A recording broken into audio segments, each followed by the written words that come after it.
Fala pessoal, tudo bem? Voltando aqui a aparecer para trazer um pouco de como foi o DSX Summit, que foi um evento gigantesco sobre marketing, vendas, negócios aqui na região norte, que é onde eu moro. Não tem muito essa cultura de ter eventos grandes aqui na região, fica mais pro sul, pro sudeste. E esse foi o primeiro grande evento que um empresário daqui, o Antônio Lima Júnior, trouxe e fez acontecer. E eu tive a oportunidade de participar, foram 2 dias, o dia todo de palestras, acho que mais de 40 palestrantes, não sei direito o número, e eu já adianto que foi muito enriquecedor.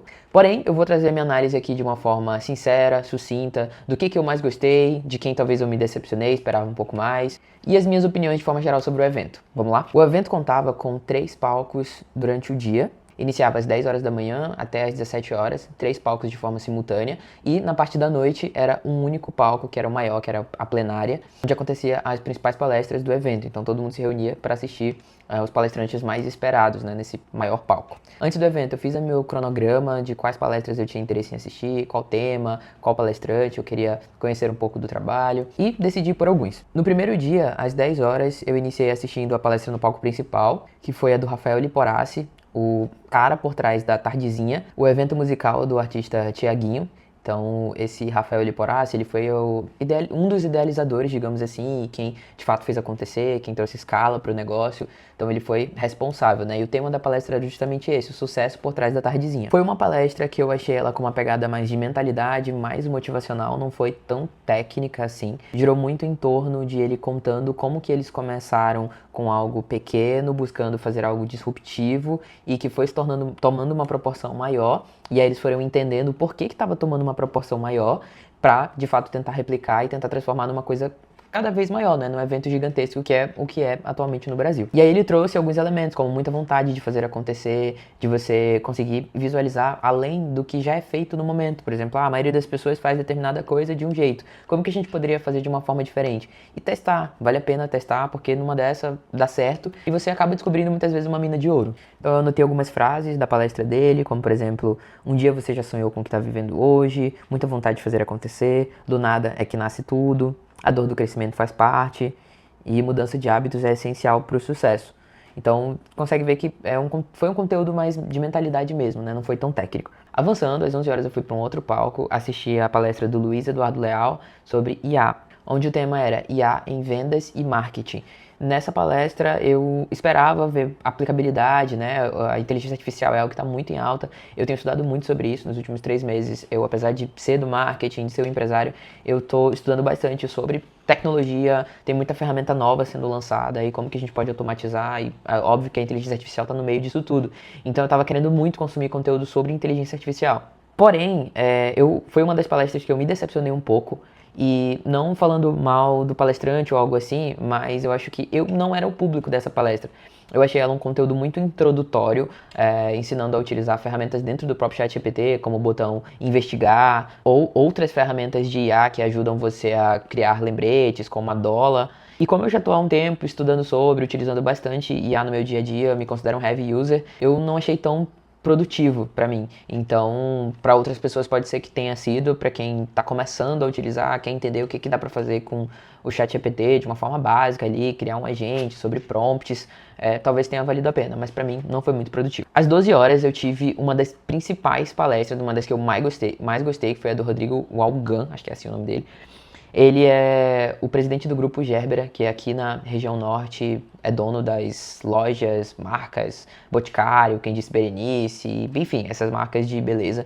Eles têm um monte de lojas de pontos de venda aqui, e ele que comanda toda essa operação, né, do grupo. Então ele trouxe um pouco sobre a arquitetura do varejo, o que ele enxerga para o futuro, como que ele trabalha isso dentro das empresas dele. E como eu tenho empresa de e-commerce, tenho uma marca agora, estou estudando e aplicando bastante coisa dentro desse universo, é algo que eu quero crescer. Foi muito produtiva para mim poder visualizar também como que ele cuida da empresa dele, dos processos. Sendo uma empresa grande aqui no Amazonas, é necessário ter uma organização, muitos processos muito bem definidos, muito treinamento, e ele pôde compartilhar um pouco sobre isso. E aí eu trouxe aqui algumas anotações de forma resumida para compartilhar com vocês, como por exemplo, ele falou muito sobre sazonalidade, de você ter os dados metrificados do teu negócio para você entender qual que é a sazonalidade do teu negócio. A maioria das empresas tem isso, então você precisa respeitar, entender quando que é o momento de você surfar a onda e de você vender muito mais, porque o mar tá propício para aquilo, sabe? Os peixes estão pulando pro barco, digamos assim. E quando que é o momento de você dar uma segurada nos gastos, nos custos, porque não é o momento de baixa. Então, para isso, você só vai conseguir ter essa noção se você tiver muita organização dentro da sua empresa, tiver dados metrificados do setor de marketing, do setor de vendas, e aí você vai conseguir tomar decisões mais assertivas no seu negócio. Ele falou muito sobre vender valor ao invés de unicamente produto, né? Isso é uma dificuldade, eu acho, para o setor de varejo, porque, enfim, são muitos produtos, muitos concorrentes, então é difícil de você criar uma diferenciação. Por exemplo, eu que tenho uma marca de óculos esportiva, como que eu me diferencio de outras marcas, de outras lojas? E aí eu preciso, de fato, mostrar o que o meu óculos entrega de valor para o meu determinado cliente. A proteção, o atendimento, ele pode ser algo diferencial para você demonstrar valor, que você está ali, está disposto, está de fato querendo ajudar, que não é apenas um produto e pronto. De que você deve se importar verdadeiramente com o teu cliente dentro do varejo, assim você acaba se diferenciando de outras grandes empresas. Às 13 horas eu tive uma outra palestra que eu também gostei muito, que foi a do Nicolas Charão. O tema da palestra é Inteligência Comercial com IA. E como eu falei, eu estava empolgado para tudo que tivesse IA, eu estava metendo no meio ali para tentar pegar insights e ver algo diferente para aplicar nos meus projetos. Eu não tive muitas viradas de chave nessa palestra, porém eu gostei muito da palestra do Nicolas Charão, porque ele contou um pouco da jornada dele, de como ele chegou onde ele está hoje.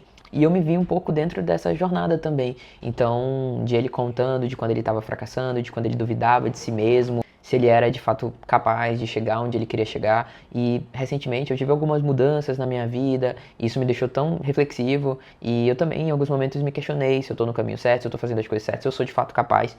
Então, ver ali na minha frente uma pessoa que está onde eu gostaria de estar e ver que ela já passou por isso também, foi uma sensação de conforto, de que tá tudo bem, me fez acreditar que eu tô de fato no caminho certo e que essas coisas, esse questionamento, ele faz parte da jornada. Gostei muito de uma frase que ele deixou, que é: a venda só acaba quando você entrega o que você prometeu, não é quando o cliente passa o cartão, não é quando você recebe o Pix, é de fato quando você entrega o que você prometeu, ou seja, o cliente está satisfeito. Então, apesar de ser IA aplicada a vendas, né, ao comercial, ele trouxe muito essa questão da diferenciação mesmo, de que tem outros elementos que, mesmo que você tenha todo um processo automatizado, que não dá para se perder, como por exemplo isso, linkando com a palestra do Rodrigo, do anterior, de você de fato entregar valor, de você conectar com o teu cliente, encantar o teu cliente, tem algumas coisas que elas simplesmente não vão mudar. Gostei também dele falar sobre o Founder-led Growth, que é esse movimento que está muito forte nos Estados Unidos, onde os fundadores, os empresários, eles estão aparecendo mais para de fato conseguir se conectar com o público, mostrar a história de cada um deles,